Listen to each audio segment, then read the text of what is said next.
After criticism that Tom Brady is no longer a top 5 quarterback nor elite, Brady says all he cares about is winning. I'm Kerry Chow, joined by ESPN Patriots reporter Mike Reiss. Mike, is Brady annoyed at all this talk?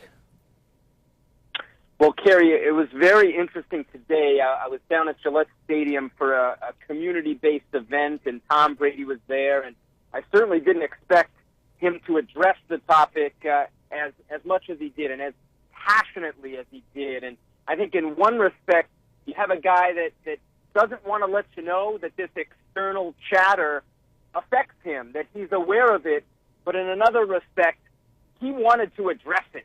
And I think that's exactly what we saw unfold. And I thought his remarks were passionate.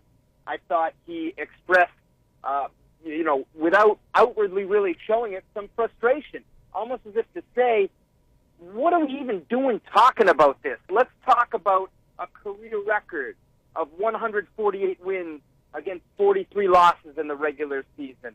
Let's talk, about being one of 5 quarterbacks who have won 140 or more games, focusing on the wins and the losses versus some of these advanced statistics, these analytics that have sort of sprouted up here with the discussion on whether he's still one of the elite quarterbacks in the game.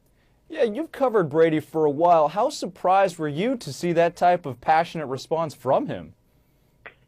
Well, I wasn't surprised at the content of what he said, the focus on wins and losses, teamwork, how he hopes to play for a long time as the quarterback of the Patriots. Those are things we've all heard from him. I think maybe what took me and surprised me a little bit, Kerry, was, we were at a community-based event, and I was at Tom Brady's own charity football game a couple weeks ago, and he spoke for about 2 to 3 minutes. I mean, this went on for about 10 minutes, and it was almost like he wanted to talk. He wanted to get it out.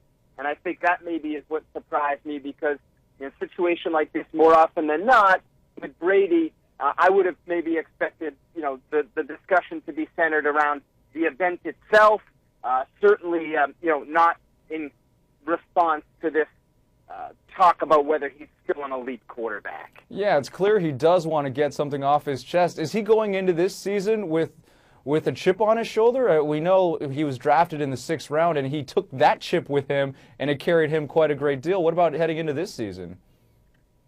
Kerry, I think you said it right. I mean, he always is going to have the chip on his shoulder. You add in the fact they drafted a quarterback in the late 2nd round, Jimmy Garoppolo. I think, you could say that maybe adds another log to the fire. I think one of the things he said, along those lines that stood out to me today was that, some people need another player or, to compete against, to raise their level. For him, the competition is always within. And I think, so, this stuff, sure, maybe it just adds another, log to the fire, if you will. I honestly don't think he needs it. I don't think that's the way he's wired, but he'll use it maybe to sharpen his focus, maybe to sharpen his preparation. He's going to be 37 years old in August, wants to play for, the foreseeable future. He repeated that today, and I think, that is a small part of his motivation. I don't think he needs it, but I think he'll use it because it's out there. ESPN Patriots reporter Mike Reiss. Mike, thanks for joining us. Thanks for having me, Kerry, as always. I'm Kerry Chow with your latest ESPN headline.